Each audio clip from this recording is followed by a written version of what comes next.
in the courtyard. There's a lot of screaming. I saw guys in karate suits doing cartwheels. That's what I like to see in a con. It's good.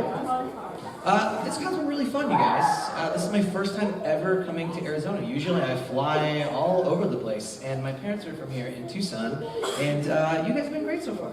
It's good to see so many of you in the middle of the day. What's this panel called?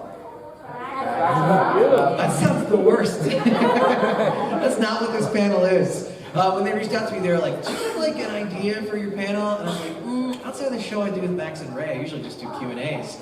And then they're like, well, we'll name them. So last night was the art of the selfie, and we didn't talk about selfies at all. And we'll definitely not just talk about facts about me, because that sounds miserable.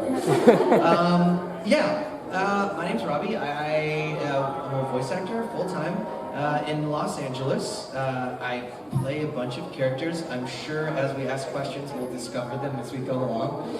If anyone was there last night, it was really fun, because someone would be like, when you played Guild Thunder in Seven Deadly Sins, I was like, it was Guild Thunder in Seven Deadly Sins. So I learned something new every time I do one of these. One observation. Is anyone staying in the hotel at the Marriott? Does anyone notice how sexy the elevator lady is? What is her deal? When you get there, she's like, approaching the lobby. And you're like, whoa, I feel like I am.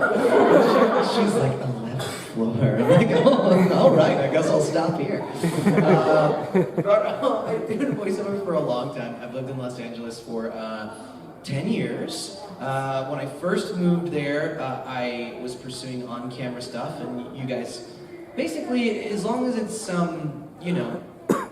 PG-13-ish, you guys can ask me whatever you want.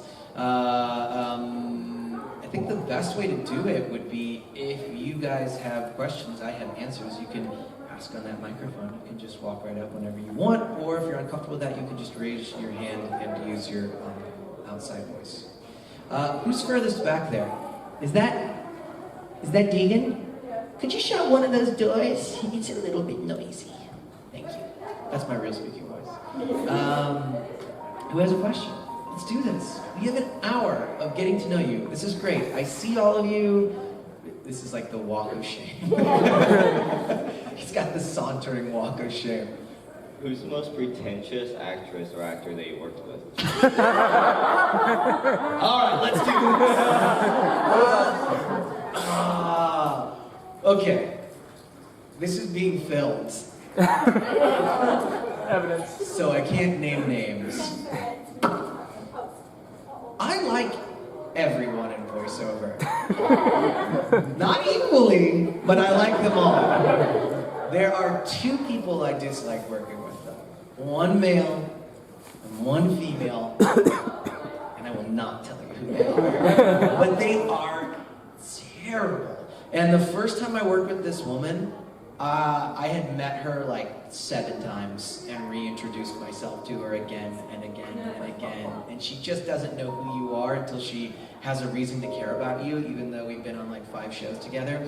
So I don't care for her very much, and the problem is she's super talented. So then you just go, well, you're really good, so I guess that's all there is to it.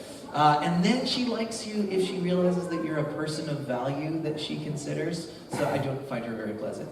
Overall, though, because I don't want to start things off negatively, pretty good. Everyone's pretty nice. I'll tell you the weirdest person I've ever worked with, and he's great, not bad, just weird.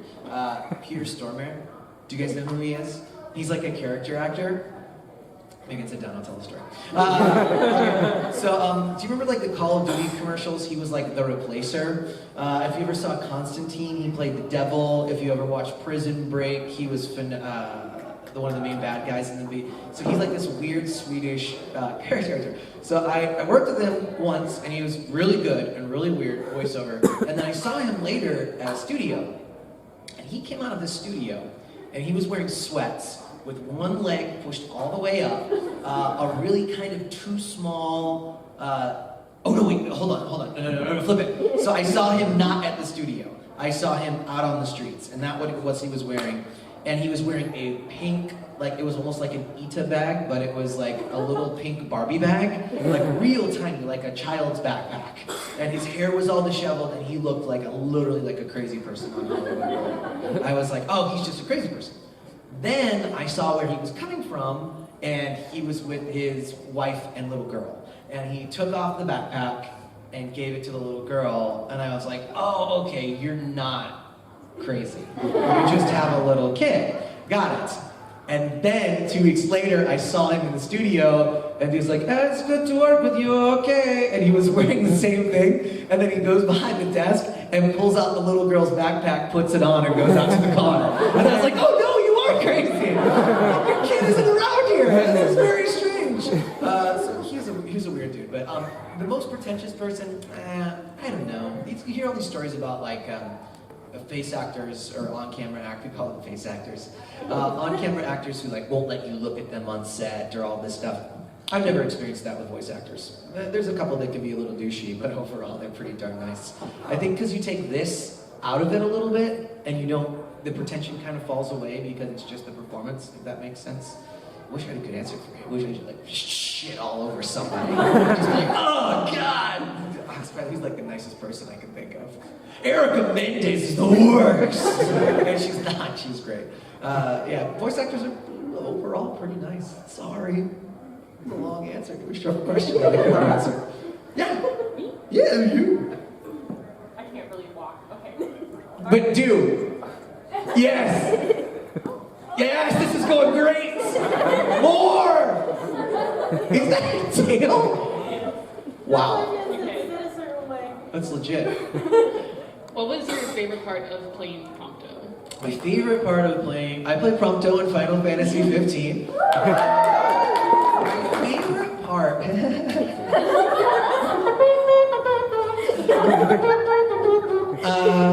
My favorite part. Well, my favorite scene is the motel scene. That's my favorite scene of all of them. When that was my favorite pre-episode Prompto. And then my other favorite actor scene is post-rescue. And then my favorite part, I guess, would be all of the, well, they've got a name, procedurals. So like, no, not procedurals, that's not the right word, what's the word?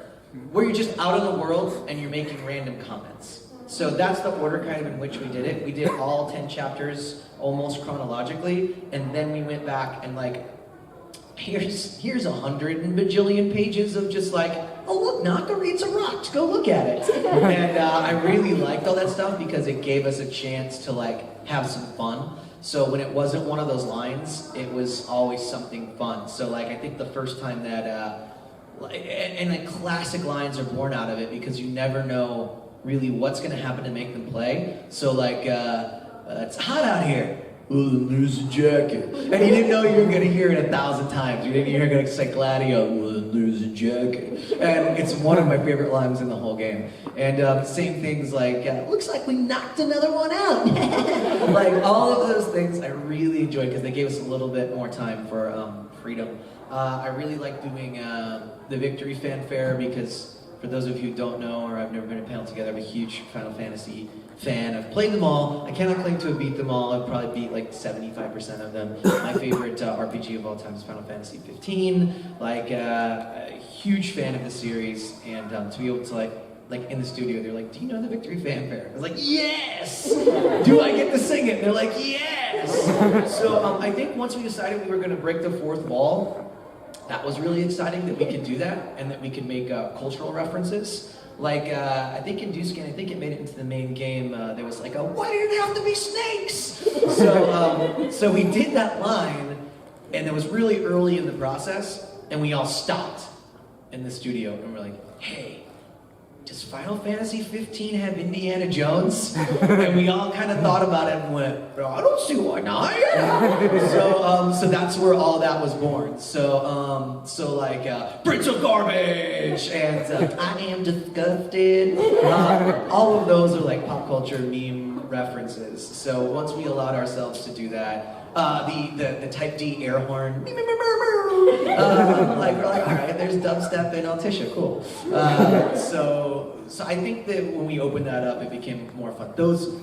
I think those are the most enjoyable parts of it for me. Ooh, and the train scene with Arden was one of my favorite, because they were like, you're Arden, but you're not, but you are, but you're not. So that was really the fun. Really kind of like, how do I play what Darren DePaul, who plays Arden, is doing while still being Prompto? And it was written like that, but that was really kind of a cool actory challenge. Yeah, I really enjoyed that game, and I'm thankful that it's one of the things that people like to talk the most about, because it was one of the favorite projects I ever worked on. I got a lifelong friend out of it in Ray Chase, who plays Noct, and he's like one of my best friends now, and I worked on 2.5 years for that game. So that's something that, let's say I lived to be 80, that's a pretty good chunk of my life.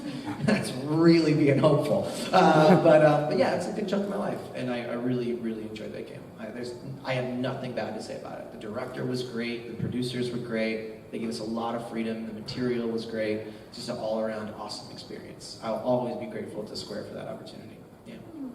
Yeah. Oh, you were gonna get up and walk, and I said, sorry, you're next, you go. Yeah, wait, I'm gonna try to make it more awkward. You, yeah, and then you. Good. Hi. Hi. What are some of your... Your nervous laugh was the best. Just the best. Hi.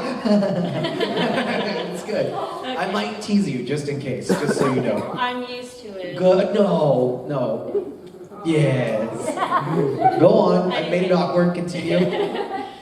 What are some of your dream roles as an actor? Dream roles?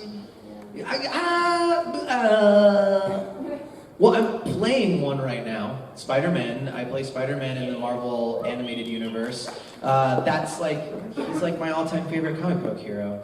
You don't have to stand up for the whole answer. You can if you want. You look great. You can stand up. Yeah. So that would be my pat answer from like 2-3 years ago. Would be I'd love to play Spider-Man. I would love to play a Marvel. I'd love to be the titular character in a Marvel show, because I grew up on Marvel comics. I love DC too, but like that's what I like. Like on the playground when I moved in 5th grade, that was what I used to like make friends. And I was like, here, you want to read my comics? And then other kids would be like, here, read my comics. And we were all real soft-spoken apparently, did this. But yeah, that would have been my answer then. So now that I'm doing it, it's no longer a dream, it is reality.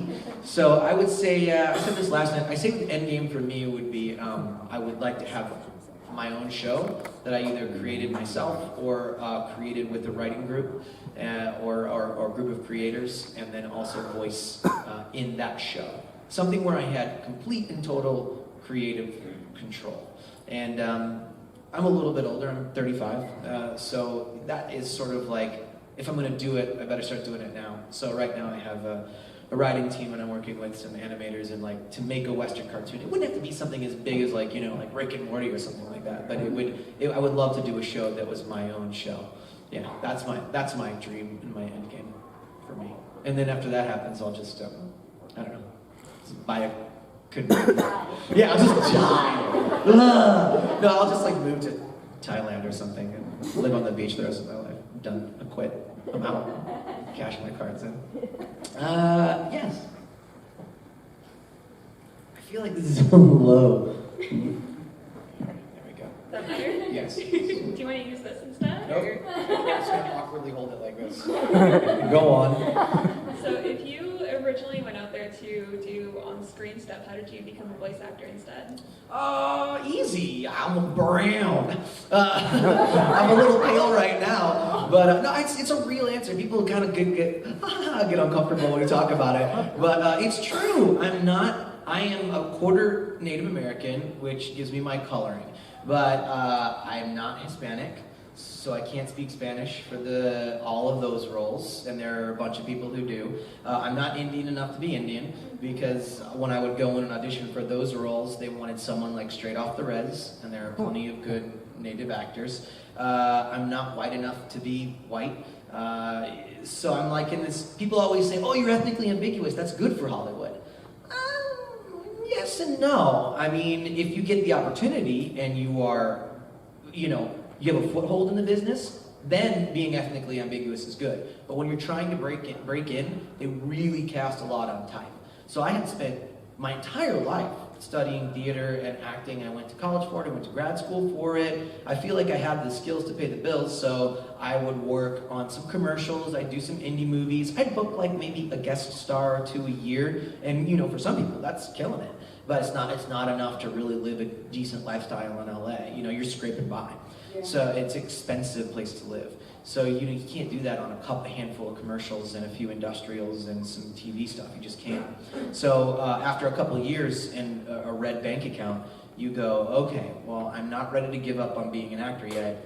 What else can I do? What are my skills? How can I break out of this casting wall that's put up? You know, and you hear a lot about it in Hollywood these days. You know, a woman over 35 and an Asian male are the two toughest roles to cast in Hollywood.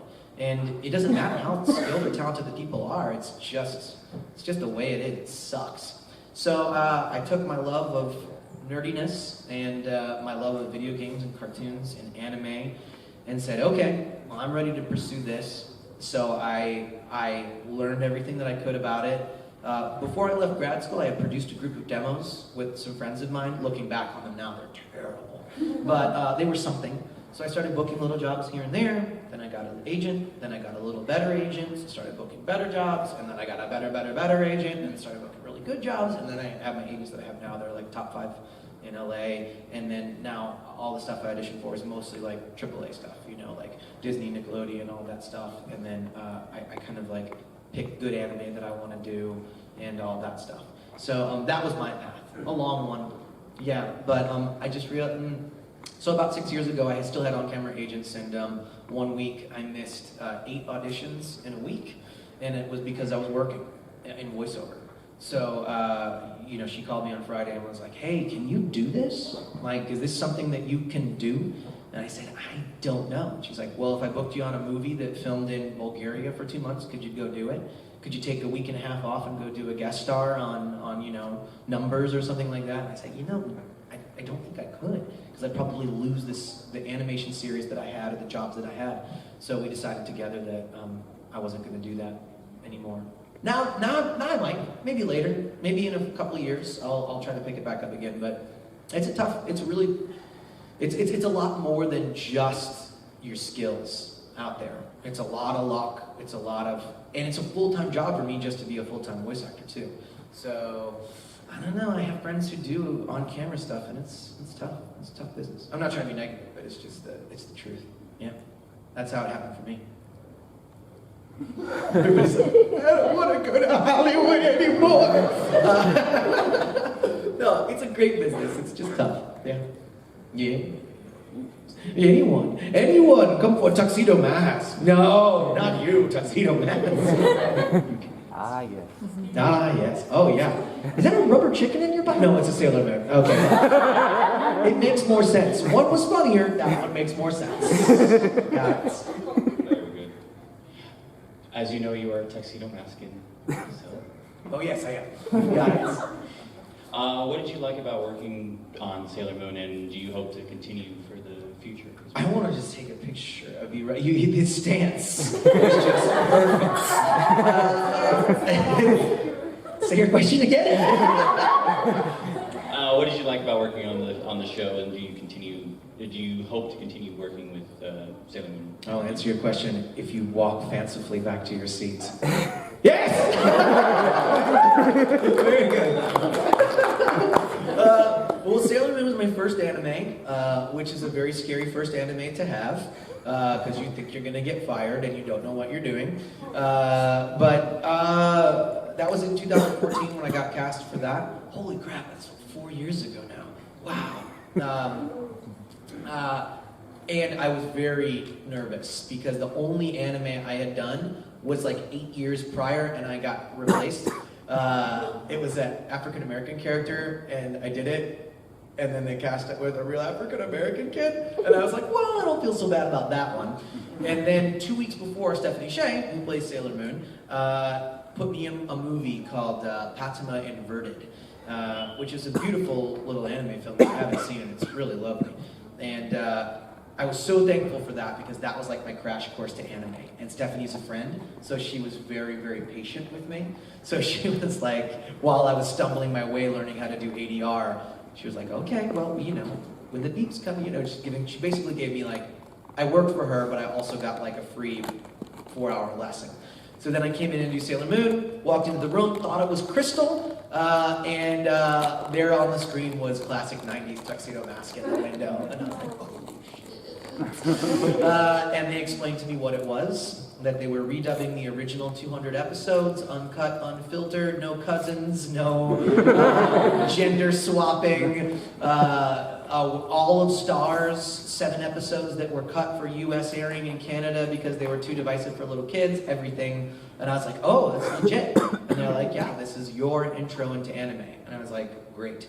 And then a few months later, I found out that we were also doing Crystal. And they were like, well, we want to have a Sailor Moon cast for your generation. So you're going to do everything Sailor Moon for this time period.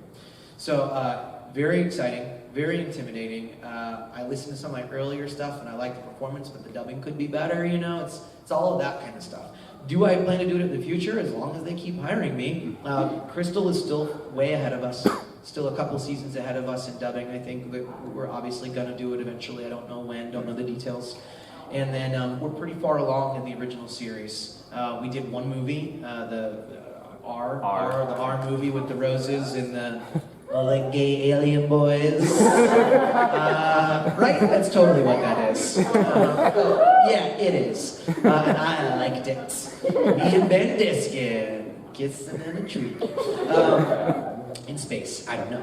There were a lot of weird flowers and stuff. I remember I throw a flower at him in that movie, and he just goes, oh, you threw a flower at me. It's a great line. Yeah, so we still have more movies to do, and we still have a considerable amount of classic to do. I don't even think we're into Stars. I don't know what we're into. I don't know. I just come in the beginning, say something snarky, and then go, ha ha! I never know what's going on. I go into a Sailor Moon session, and Susie, our director, is like, okay, but now Usagi is over here, and there's space-time continuum, and there's 4 of them, but his daughter's not really his daughter's his friend, and the cat's a baby cat, but the cat can't get old, and there's a robot cat, and you're mad at the robot cat, because the robot cat's boyfriend's cheating on her with a nun, and you go, is this a real episode? And then I was like, okay, I got it all. What do? Line 462, I am Tuxedo Mask, I will teach you the ABCs of justice, and then you're done. So anyway, that's sort of my Sailor Moon experience. I really love it. It's my first anime, it's one of my favorites, and like, what a gift. What a gift to just be like some schmuck who calls up a studio head and goes, hey, I want to do some anime. And then it just happens to be a month later that they're casting Sailor Moon. So I don't think I'd be here without Sailor Moon, at least in the anime world. So yeah, it's one of my all-time favorites. I love Tuxedo Mask. He's such a goofball. He's such a goofball. He's such a jerk butt in real life. I love it. She tries to kiss him and they've been together for like years. And he's like, no. He still makes fun of her. I don't know. I love it. Jerk in the streets, Mask in the sheets. Yes, you. Right. So, have you played games or watched the shows that you voice acted in? Yes. What is your general reaction when you start hearing yourself? It was harder earlier. Are you like Playboy Bunny? I catch you? Yeah. That's nice. Very good. You may say.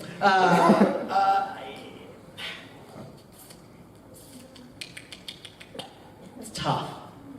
At first, I couldn't do it.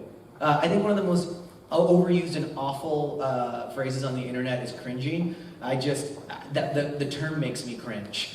But that's what I would do. I would go, because I couldn't separate myself from it, because I was a theater actor my whole life, and you don't get to ever see yourself, really, because you don't really film theater.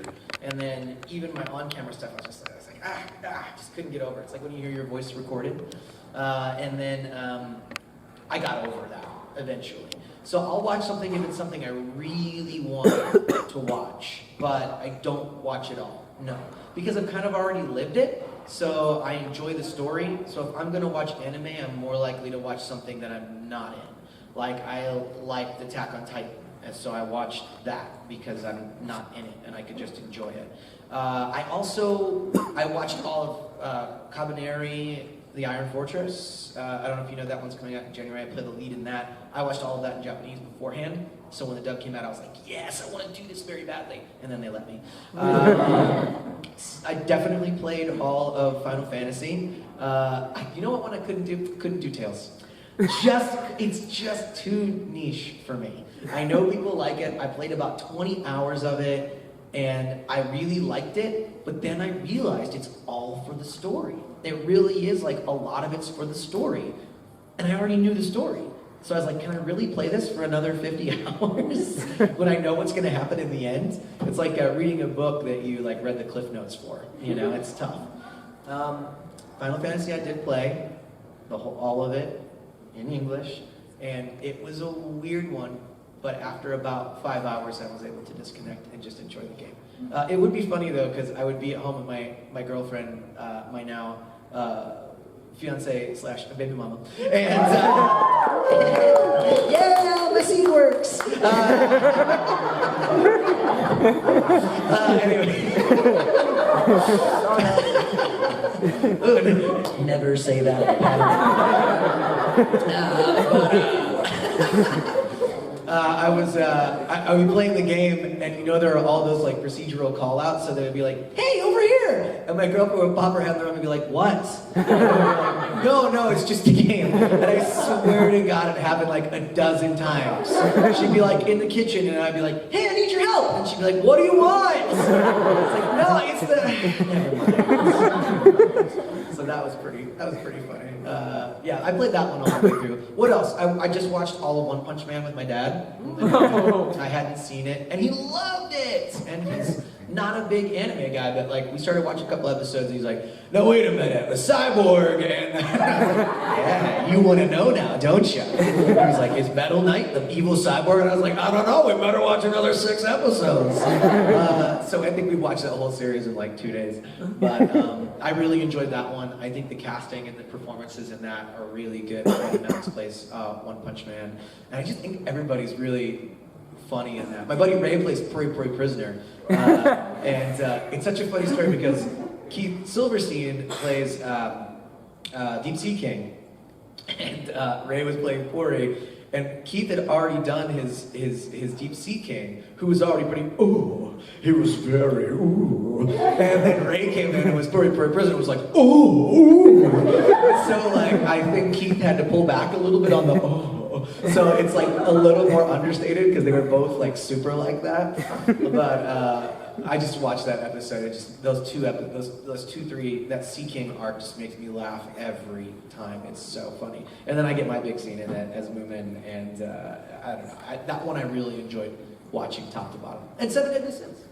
I don't know, maybe I watch a lot of it. There are a few I can't listen to. I can't listen to myself scream too much. That one, that gets to me. It just makes me hurt and I feel bad for myself. Like God Eater, I watched it and I was like, after the 3rd fight, I was like, I can't listen to this. Because it's brutal. It's like DBZ level, like, ah! And he was like, and then you do that 10 times. And then Tony Oliver is like, "All right, we're gonna need you to barf up a little blood." I'm right about there. So yeah, I watch some of it. I play some of it here and there. It does take me out of it a little bit. Like I was playing The Division quite a bit, and I'd play like a bunch of bad guys in that one, like a bunch. And I'd run around the corner and be like, "Hey, I'm gonna kill you, Vato!" And I'd be like, "That's me. I don't believe you." And I'd go over and shoot myself and be like, "This is weird." But yeah, no, I'm okay with it now. I feel like I do a little more varied stuff. I really like watching the cartoons out of it. That's what I enjoy. I really like Western cartoons. Like, when you're like playing through, do you just start reciting lines that you know is gonna happen? I don't know ever when they're gonna happen, but like I'll occasionally get something. Yeah. I had that Chocobo song stuck in my head for my entire life. It's still there. I just want to have my Chocobo all day. Yeah, I watch my stuff, but I'm not like overly narcissistic about it. I just watch the stuff that I enjoy and try to separate myself from it. I buy everything. It's expensive. Anime is expensive, you guys. But yeah, I have a little vanity shelf. I try to buy everything. Just, I don't know. Maybe somebody will give a shit someday. Maybe my little kid's not gonna like it. They're gonna be like, no, Dad, I don't want to watch. This is for nerds. That'll be like my nightmare. I'll have like some overly like little macho kid who's like, anime sucks. I only watch it in Japanese. Get off Reddit right now. Go to your room. Next. We'll just go. Hi, Iggy. Come on with the new recipe. That's a good one. Yeah, everybody kind of sounds like an older Cartman. Recipe. Well, congratulations on your engagement. Oh, thank you. Your baby. And I think in your YouTube video you said you proposed in Japan? Italy. Or Italy. A total opposite end of the world. But good for you. I was not on U.S. soil. Well, I mean, I only played Final Fantasy like 2 weeks ago, so. Oh, really? Yeah. I didn't spoil anything for you, did I? No. Okay, good. I played it, yeah. But how did that go down, like the proposal and all that stuff? Oh. Okay, I tell you. I don't tell anybody yet. The facts about you. We were.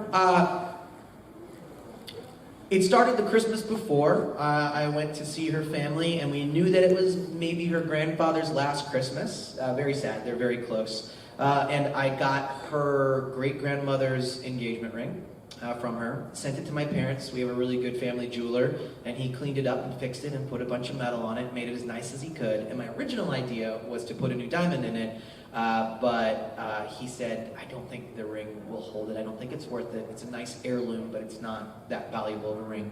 So I was like, okay. So I'll use it to propose, but then I'll tell her she can pick her own engagement ring. So plan the trip to Italy. I get her a trip every year for her birthday, so we go somewhere for her birthday. And it was a 2-week tour. We started in Rome and then went to Venice, then Bergamo, then Milan, then Florence, then back to Rome. And I did not know where I was going to do it. We had a lot of nice dinners planned and all of that stuff, and I was just like, I'll wait till the moment's right. So we were out in Venice one night, and it was just the perfect night, and we were, walking in the moon and all of this stuff, and we went back to the hotel, and it was late at night, and I was like, well, come for a walk with me. It was about 3 in, so we walked down the Grand Canal, and there was just nobody on the streets of Venice. And Venice is bizarre. If you've never been, it really is like Altisha. It's like there are no cars, everybody walks, it's a maze of the city. And I took her over this big bridge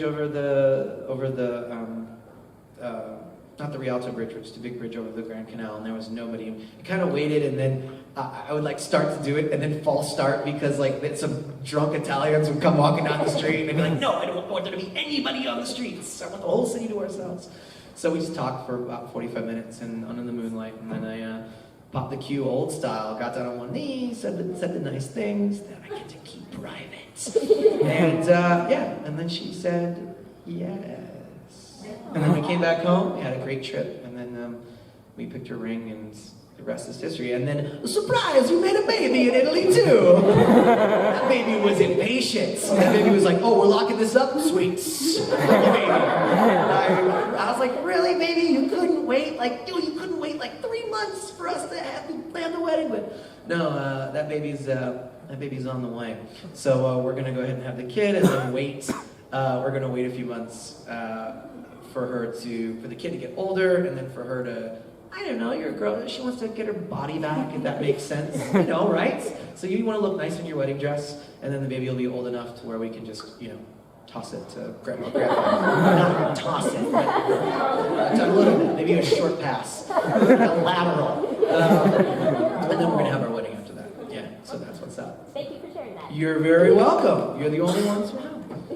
The more you know about my personal life, the creepier it gets. No, I'm kidding. Yes, hat. No, you, then hat. No, yes, you, come, and then hat after. I promise. Okay, first off, congratulations.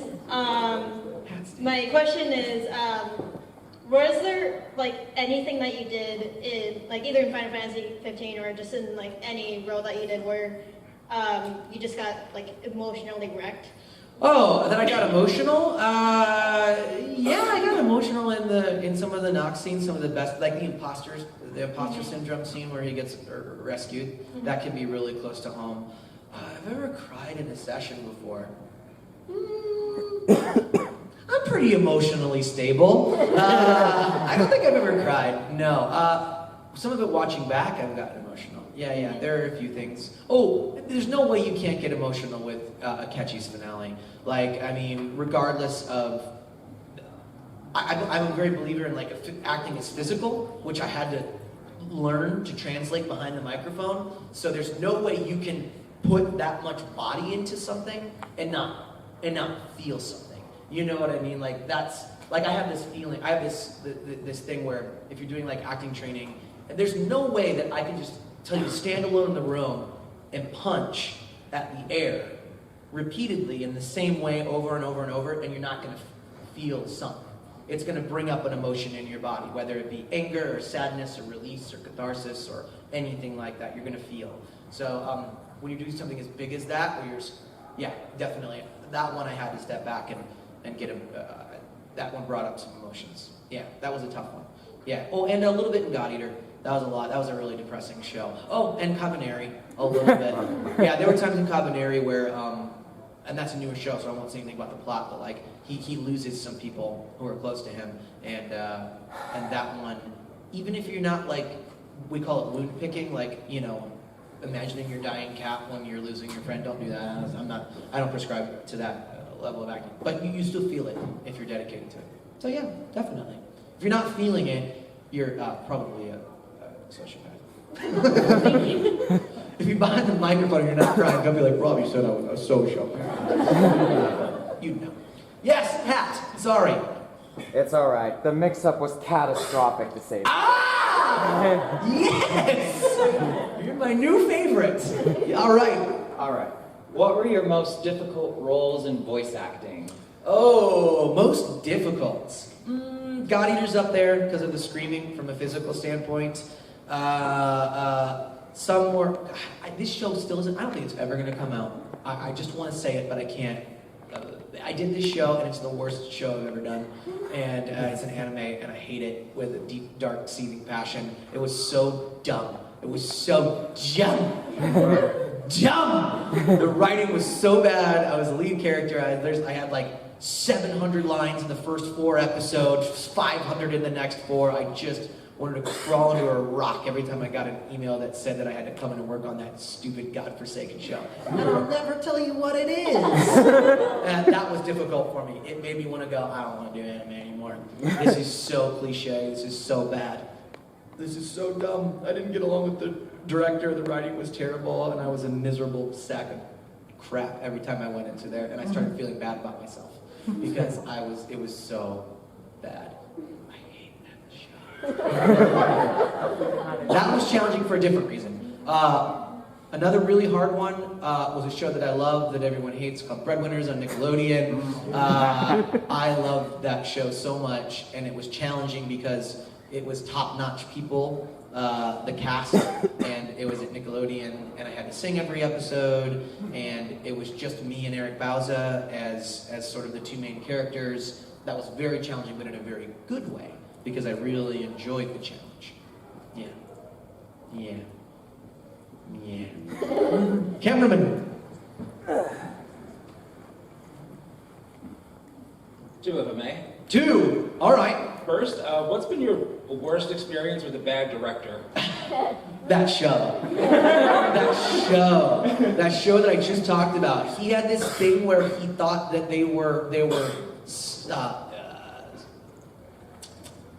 he had put imaginary lip movements on the flaps. They're just flaps. And he's like, oh, no, there's an L there. There's an L there. And I'm like, there's no fucking L there. It's just a flap. So he would go change like perfectly good lines, but make them worse. I wanted to die. It was already bad, and it was a worse situation. And he's also the nicest guy, and one of my favorite people to work with outside of anything other than this show. It was a total and utter disaster. Great. Yes. Always always love hearing these stories. Yes, it was bad. It was rough. It was really bad. Yeah. And the second, what did you enjoy more, Tales of Hysteria the game or Tales of Hysteria the cross? The anime.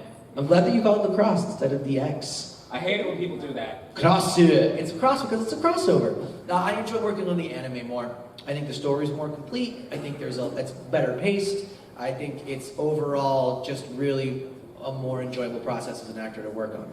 But it's also not 70 hours long like the game. So I get why people like the game as well. But if you ever get a chance to see the anime, it's great. It connects Berseria and Hysteria. It's UFO tables, so it's gorgeous. I think the dub work is really good. I enjoyed the anime much, much more. And the director in that was awesome, and he let me do whatever I want. I like that. Thank you. You're welcome. Yeah, we'll do pronto and then in front.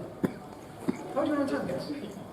I always check like around the 20 minutes. I always check around like the half-hour mark. All right. What was the audition process for Prompto? Did Square Enix seek you out, or did you have to audition? I auditioned for it cold. I knew it was Final Fantasy because of the art style. It was the traditional art book style. And I didn't think I would get it because I had just finished Final Fantasy Type 0. And I was like, oh, that's it. I'm done. That's my Final Fantasy. There's no way they're going to put me as a lead in the next one. And then I got called back for Noct and Prompto. And I felt like I had a better shot at Prompto because my character in Type 0 was very stoic and sort of misanthropic like Noct. So I went in there and I was like, well, I'm going to give him something really different for this guy. And the Sunshine Boy was born. So that was the process for that. And then we worked on Dusuke. Dusuke was still up in the air whether or not it was going to be us for the full game or not. There was a very good chance that they could have just been just the demo voices and then went with somebody else. And that almost happened to Ray because he was directed, if you remember the original cut of Dusuke, he was down here, he was like, Noctis. He was like, Batman, Noctis, I'm Noctis. And they're like, oh, it's too deep, we don't like it. And Japan went, oh, let's give somebody else, we don't want it. That was the feedback. And then the director was like, no, I walked him into this. His original audition was not like that. So Ray really, really worked on it really hard and sent him 6 different versions of Noctis. Not the Batman one. One younger, one down here. And then they eventually landed on where he is now in the game. That was Ray's journey. Mine was a little less nerve-wracking, but once we found out that we were working on the full game, it was on. 2.5 years. Yeah, it was fun though. Pretty traditional audition experience. Yep. Yes! The shortest microphone ever. You mentioned that Sailor Moon was your first, introduction to anime. And so I'd like to ask, as voice actors, does it tend to get difficult to transfer from one medium to another, such as cartoons or games towards anime or vice versa? Absolutely. Yeah. It's a different skill set. I'll see a lot of on-camera actors get behind the microphone and fall apart. They just fall apart. And then I see a lot, vice versa. You can't put every voice actor in front of the camera either. But as far as like media, you're saying like video games to For you, for like cartoons, then it's a whole new skill set. Okay. So when I kind of took a non-traditional path. I had done Western cartoons first, like some stuff. I'd done like Transformers and Breadwinners and a couple of other shows here and there. I was really getting into Western animation, and then I decided I wanted to do some anime as well, and I had to learn all about dubbing. Dubbing is a lot more technically challenging than just going off of a script, because you don't have anybody to work off of. You're in a room by yourself. You got to match the flaps, have it be the essence of the Japanese, and yet act it yourself and put your own personality and spin and character on it. Stay in voice, and then do all of that in a framework of something that probably doesn't make any sense. Like the flaps don't always work. Like if I were to say to you, be funny, and you told me a joke, and I was like, tell me the same joke, but it's got to go ba-ba-ba-ba-ba. You would go, I can't tell that joke that way. And you go, too bad, that's anime. So that's our challenges in dubbing. And I think we've gotten a lot better at it over the years. I think there's a renaissance in dubbing right now, that people are just really quality people wanting to do a really good job at it. So yeah, it's a whole other skill set. Video games, whole other skill set as well. You got to be able to run down a laundry list of stuff with no context, just you and a director. And then cartoons, you got to be able to work off of somebody. You gotta, I've seen some dummy people come in and try to do Western cartoons, and it's hard because you gotta, and then they're like, oh, do this voice too. And you gotta be on the fly funny. And they're like, can you mix up that line for me a little bit? Can you? And you gotta be really pliable and malleable as an actor. And then you can't step on somebody else's lines if there's other people in the room with you. I mean, yeah. And like, I'm doing my first AAA performance capture game right now. And I'm learning a ton. I've been doing this for 10 years. And I've been tethered before, where it's just your face, where they just capture your face with the camera and the microphone and all that.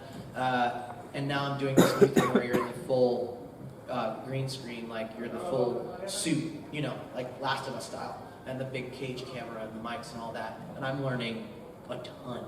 So yeah, you got to be able to learn new tricks, absolutely, as you move in from genre to genre. You're welcome. Good question. I've been ignoring the back, but I'm not going to ignore you because I looked at you first. That's so mean. I go, I've been ignoring the back. No, we'll get your question. Yeah. Have there been any lines or scenes that you had to do that you disagreed with? Sure, all the time. Can you give an example? No. Not ones that I would remember. There are plenty of times where you think you know better. You know what? I'll give you one. And when I'll give you one where I was wrong. And I'm not always wrong. It was my first, it was Moomin, right? I was wrong on that one. I had wanted the role so bad, and I had these choices that I had made about it. And while I was being directed a certain way, I was so resistant. And I'm usually pretty good with directors. And I was like, it doesn't feel right. And then now watching back, I see what they were going for, and it makes a lot more sense. They wanted him to be nerdier in the beginning and then have that journey. And I was not seeing it that way. I was seeing it as he was nerdy, but he was still who he was. So, and it turned out their way was better, just better. And then I even redid the entire Deep Sea King fight. I did it twice. Because the first time was all right, and then they made a creative choice that I didn't agree with. We redid it, and definitely the second version that we kept that you see in the show is better. Yeah, so it happens. You have to trust your director. You have to blindly trust your director, or you might end up looking like an asshole. You know what I mean? Because they're not always right, but you're not always right either. So I think that's the collaborative nature of working in acting, no matter what it is. You really need that. You need to work off your partner, whoever your actor is, and then trust your director. But also, if you have strong choice that you're being directed out of, hold your ground unless you're convinced otherwise, if that makes sense. It's a little of both. Yeah. Yes. Yes. Yes. I apologize if you've been asked this like a million times. For someone that wants to get into voice acting, what would you suggest that they do? Like, how would you suggest they do it? No! I won't answer. You got a nice voice and you look like competition. No, I'm kidding. Go on, I'll tell you. I'll give you the rundown. Everyone's journey is different. If you want to get into it, acting first. Don't just jump in and be like, listen to my Vic Mignogna impersonation. I got blah, blah, blah, blah. Get the basic skills first. In how to do the acting portion of it. You can get it a million ways. You can get it through your high school, you can get it through community theater, you can get it through professional, you can get it through college. Yeah? You going to college for it? Yes. Where? What are you studying? Well, my major is mass media, but I'm minoring in theater. I'm thinking about switching it. Okay, so you're getting your base knowledge down. Yeah. Once you get that. Well, I was gonna say my college has a radio station which I'm on every week. I did that as well. When I was dual enrolled in high school my senior year, I had the Friday morning drive every day for a year. It's a great way to learn microphone technique, basic recording, vocal stuff like that, how you sound on tape. Great. Those are great skills to get. Totally support radio. It's nearly impossible to make a living in radio as a DJ, but you can do it. But that's a great way to get some basic skills.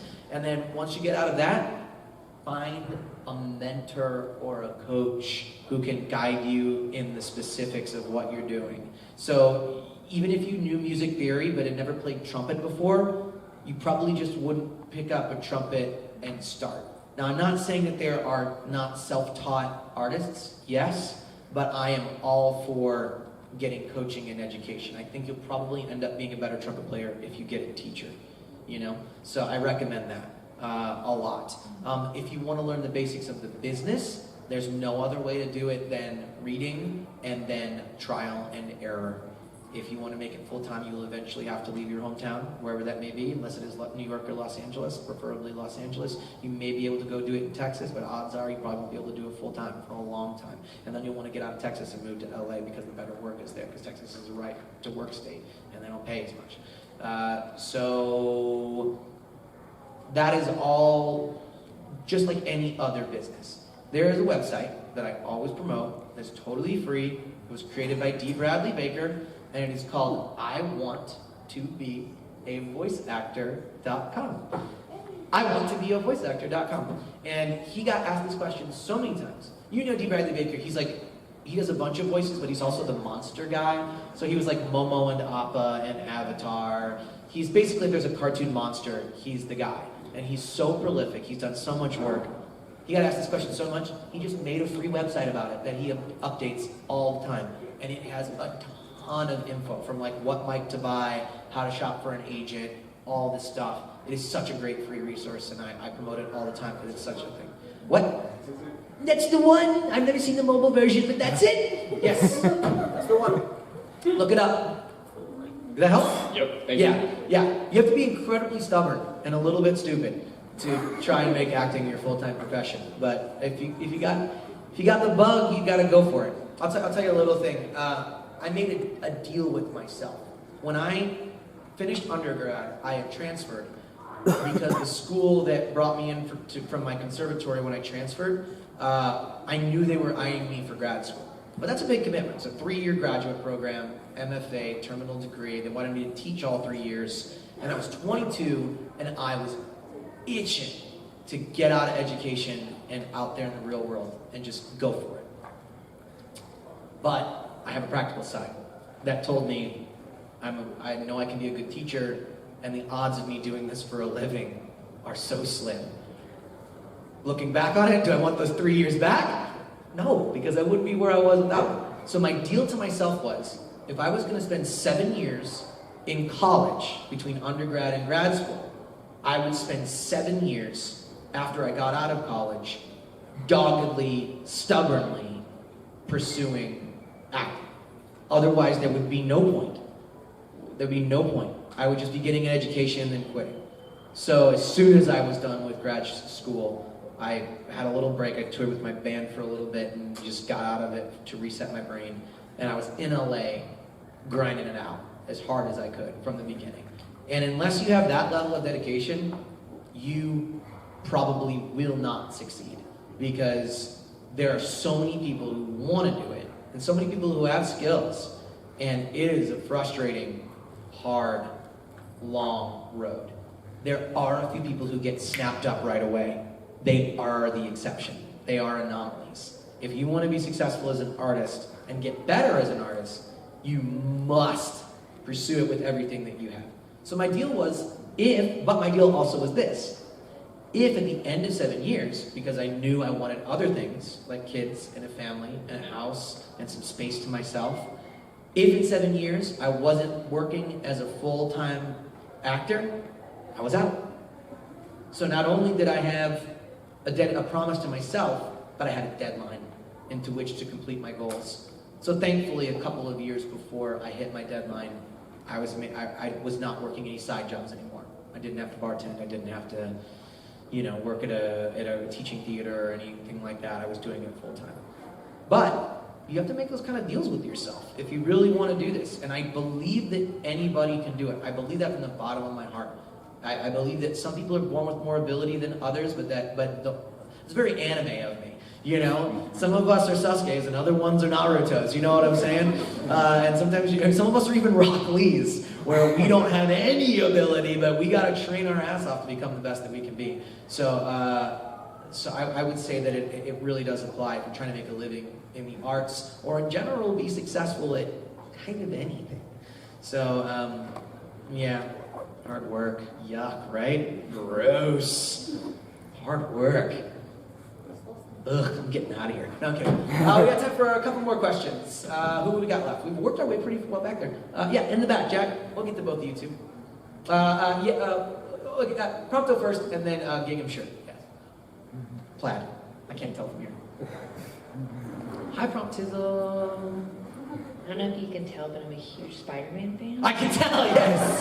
It's classic. It's very good. So I want to know what your favorite arc is. Of Spiderman? You said kid. You started as a kid. I did. My very favorite arc is Maximum Carnage. What's that? Is this for me?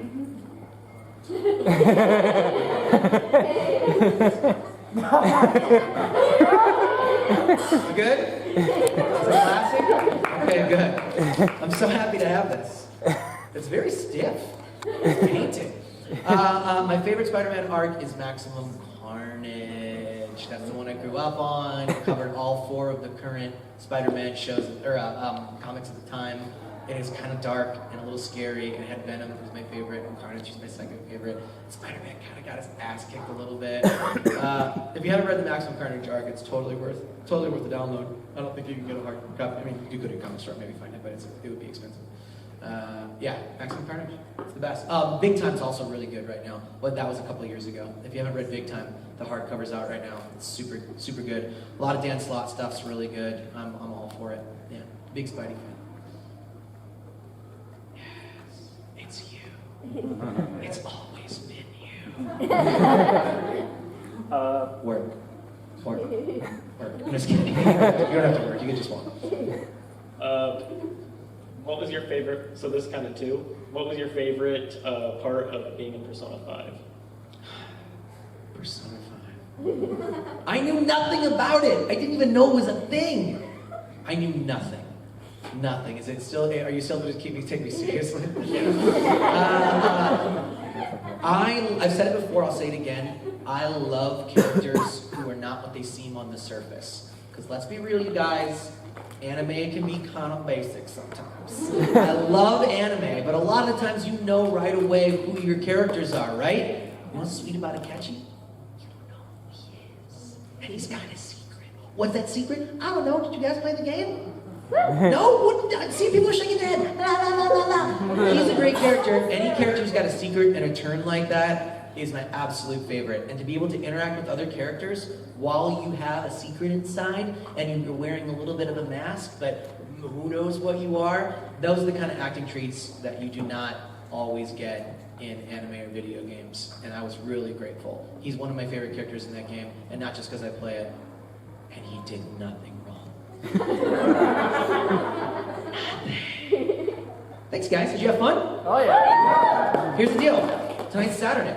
Go party, have fun, be safe, be cool with each other, get a little bit weird. I have a signing later on today, and I have another panel tomorrow. So if you got friends who are coming tomorrow, tell them to come hang out, and we'll talk more stuff. Bye, everybody.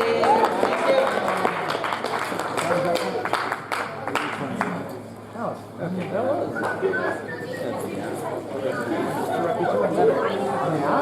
was.